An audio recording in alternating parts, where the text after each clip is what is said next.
Heute im Video zeige ich euch, welche Halter ich mir noch für die French Gliedwand gebaut habe.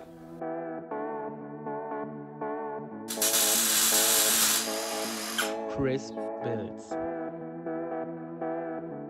Für die French Gliedwand, die ich im letzten Video gebaut habe, verlinke ich euch da oben, habe ich noch ein paar mehr Halter gebaut. Die werde ich euch jetzt nach und nach alle mal zeigen und dann noch habe ich Zeitraffer gemacht zu jedem, könnt ihr sehen, wie ich das dann gebaut habe. Erkläre das dann nebenher.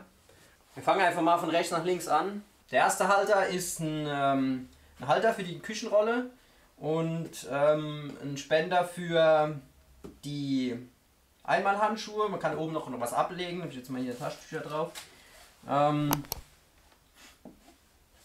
Ja, man kann, beziehungsweise ich habe das so gebaut, dass ich mir die Kistengröße ist ja vorgegeben durch die Breite von der Küchenrolle. Und dann habe ich mir gedacht, okay, was mache ich mit dem Rest? Da habe ich irgendwie nichts gefunden, was da jetzt so wirklich reinpasst. Und habe jetzt hier die Box drin, die habe ich mir so Abstandshalter gebaut, für den Fall, dass der Drogeriemarkthersteller den Zulieferer wechselt oder sich überlegt, die Boxen sind jetzt zu klein, ich brauche größere oder die Packung wird angepasst. Dann kann ich hier mir neue Abstandshalter sägen und vielleicht das Loch ein bisschen größer sägen, bin da flexibel für den Fall, dass sich da irgendwas ändert. Für die Aufhängung der Küchenrolle habe ich einfach mit dem Forstner-Bohrer mit dem Stechbeitel so eine Vertiefung gemacht in den Seitenteilen. Da habe ich dann einfach ein Stück Alurohr genommen, auf den die Küchenrolle dann aufgehangen wird. Und für die Handschuhe habe ich dann einfach eine Box gebaut.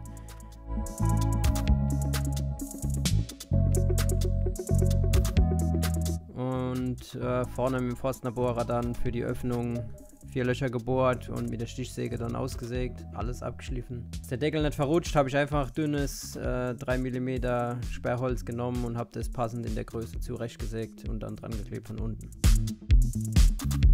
Als zweites habe ich mir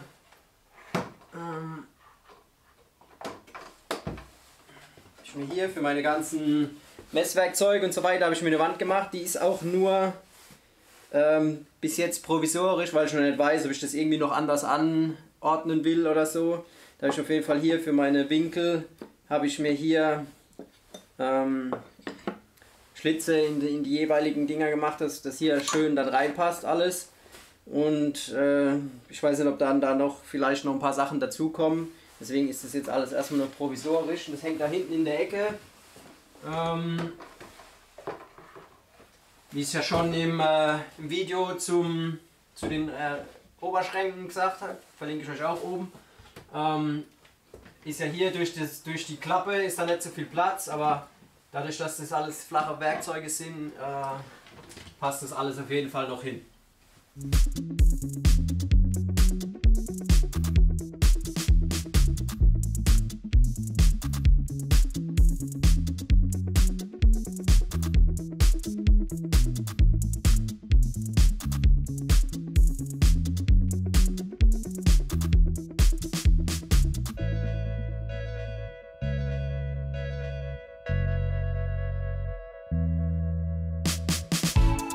Was ich mir als nächstes gebaut habe, und ich gucke viel amerikanische Woodworking und DIY-Kanäle auf YouTube, hab mich immer gewundert, warum die so viel mit der Druckluftnagelpistole machen.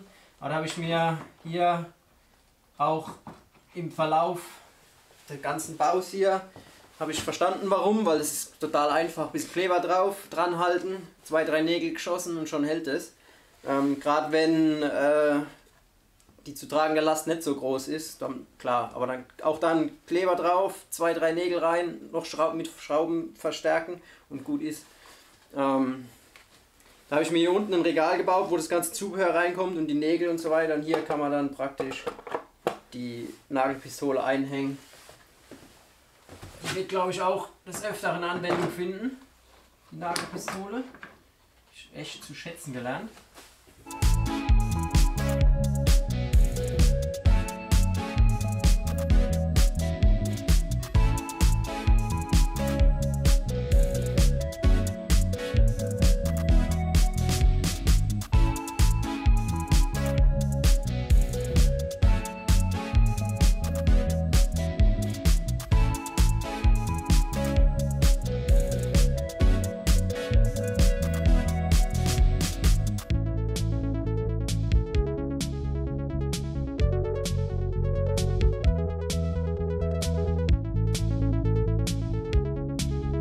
letztes habe ich mir noch schnell und einfach für die Hammer, einen Halter gebaut. Habe ich gerade eine Grundplatte genommen, habe dann hier 3 Hölzer, wo man das Ganze dann einfach ganz normal einhängen kann.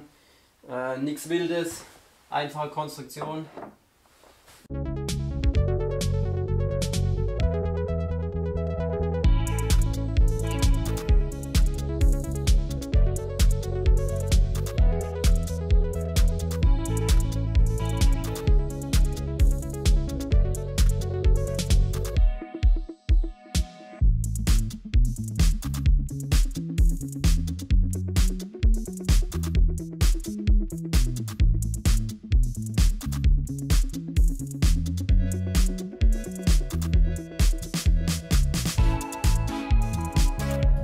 Für die Imbusschlüssel habe ich mir hier 2 Hölzer aufeinander geklebt, damit es ein bisschen mehr Dicke hat, und habe dann in den einigermaßen passenden Größen die Löcher gebohrt. Da bin ich mir jetzt noch nicht so ganz so sicher, ob mir das so gefällt, weil mir fehlt auf jeden Fall noch ein Bohrerset in Zehntelabstufung von 1 bis 10.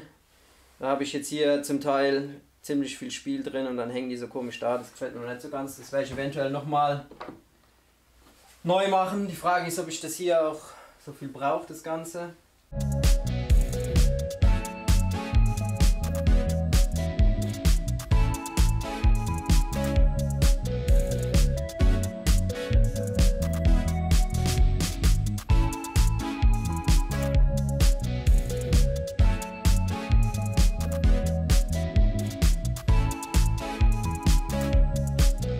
Für den Schraubendreherhalter habe ich auch wieder 2 Bretter übereinander geklebt, habe die hier vorne leicht im Winkel abgesägt, damit es ein bisschen schöner für die Optik. Habe mir dann hier ein Layout überlegt und einfach die Löcher gebohrt, noch ein bisschen gesenkt. Und ja, jetzt hat man hier schön sortiert, die Schraubendreher kommt super dran. Klasse. Wie ich den gebaut habe, seht ihr im Video zur French Gliedwand. Für die Akkuschrauber, die standen dann immer auf der Werkbank rum oder hier auf der Werkbank und liegen dann im Weg oder stehen im Weg rum, wenn sie gerade nicht gebraucht werden. Und da habe ich mir hier so einen Kasten gebaut, wo praktisch die Ausschnitte jeweils passend für die Akkuschrauber dann sind. Ausgeschnitten. Ich weiß nicht, ob das da oben hängen bleibt oder ob ich es weiter unten mache, weil hier oben ist dann auch nochmal Ablagefläche entstanden. Da habe ich jetzt hier einen Bitsatz drauf. Vielleicht kommt da noch für die gängigsten Bohrergrößen, mache ich mir vielleicht noch irgendwie was. Das ist eigentlich auch ganz cool.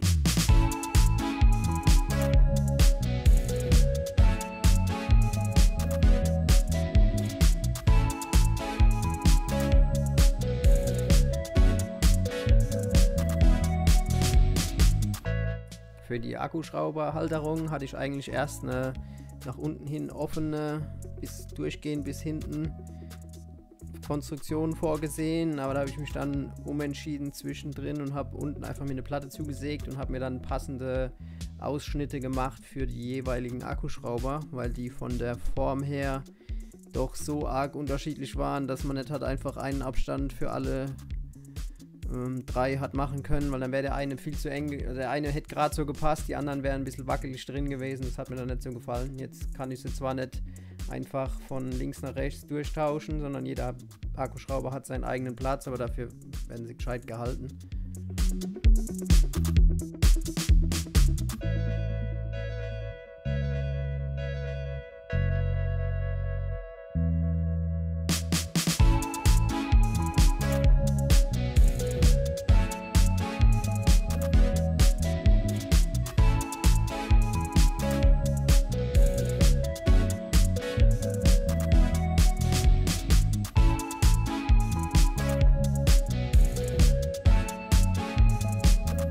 Dann habe ich mir für die Zangen noch so einen Zangenhalter gemacht. Da habe ich eigentlich auch nur ein Brett gemacht, habe dann ein Stück Alurohr genommen, auf die passende Länge zugeschnitten und hier mit dem Forstnerbohrer dann 2 Löcher jeweils gemacht, habe die Stange zwischendrin eingeklemmt, das alles zusammengebaut. Da kann man jetzt nach und nach die ganzen Zangen, die ich so benutze, kann man dann da dranhängen und ich habe einen schnellen Zugriff.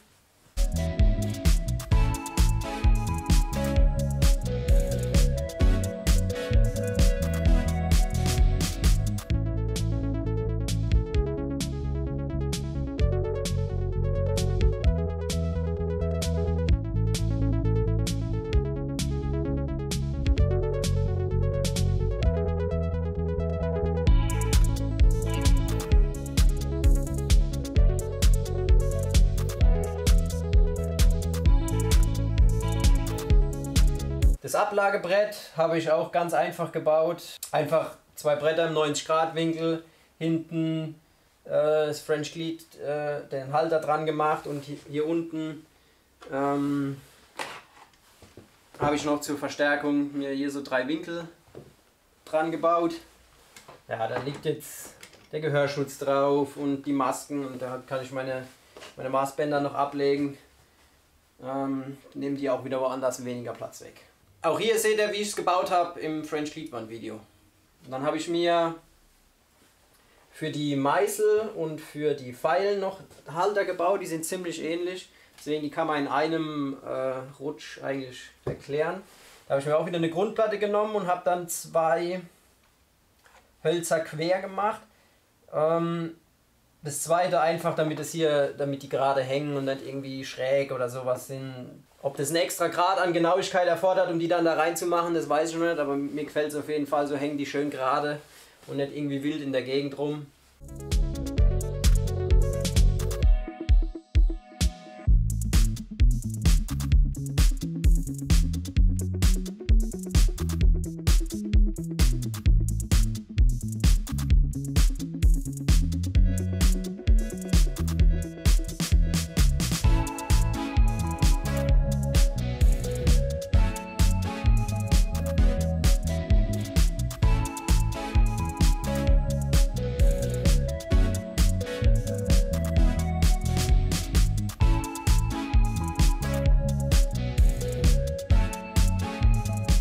Zu guter Letzt habe ich mir für den Schwingschleifer noch einen Halter gebaut mit Ablagefächern für die verschiedenen Schleifpads. Und hier an der Seite kann ich den Schwingschleifer einhängen. Und oben ist noch Platz für den Staubfänger und hier noch so ein Handschleifpad. Gerade so Kanten brechen und so weiter, das mache ich gern mit dem Handschleifer. Für die einzelnen Schleifpads habe ich hier so Einlegeböden mir gemacht. Für den Fall, dass irgendwie eins wegfällt und ich von irgendeinem anderen mehr habe.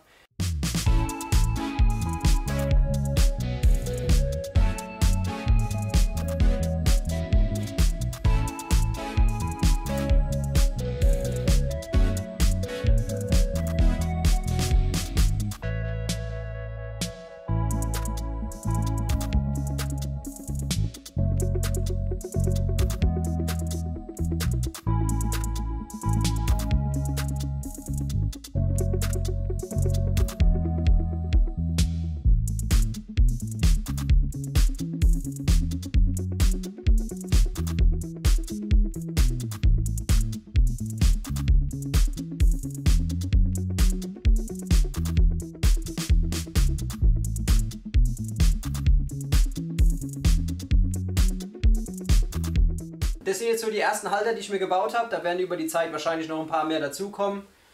Man sagt ja auch immer, dass man das eigentlich immer größer bauen soll, mit Platz für neue, ich sag jetzt mal, Akkuschrauber, die dazukommen. Ich habe auch noch mehr, die jetzt da keinen Platz gefunden haben, aber ich meine, mein Platz ist begrenzt. Wenn man eine French Glied Wand hat mit 4 x 3 Metern, dann hat man halt andere Möglichkeiten, kann alles größer bauen. Ich habe das jetzt genauso gebaut, wie ich es brauche. Deswegen kann es sein, dass sich das in der Zeit vielleicht noch ein bisschen ändert.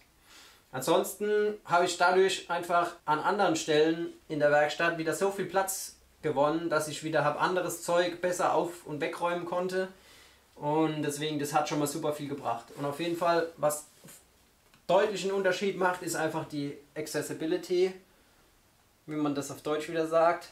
Was auf jeden Fall der größte Punkt ist, den es gebracht hat, neben dem, dass ich mehr Platz in der Werkstatt habe, ist auf jeden Fall die Erreichbarkeit von den Werkzeugen. Man kommt super schnell dran, wenn man kurz die Pfeile braucht, dann schnappt man sich die und räumt sie einfach easy wieder weg und musste nicht erst vielleicht unter noch gucken, wo habe ich sie jetzt hingelegt und wo ist die jetzt wieder geblieben, weil ich sie wieder zwischenzeitlich umgeräumt habe, weil es anders, also ich den Platz anderweitig gebraucht habe. Deswegen dieses Projekte zur Ordnung schaffen in der Werkstatt das bringt mir gerade echt so viel Freude hier in die Werkstatt rein, weil ich nicht mehr über alles drüber stolper und so weiter, das könnt ihr euch gar nicht vorstellen.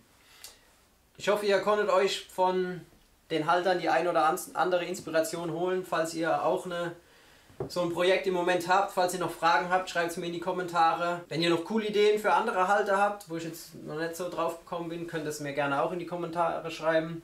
Ansonsten hoffe ich, das Video hat euch gefallen und wir sehen uns beim nächsten.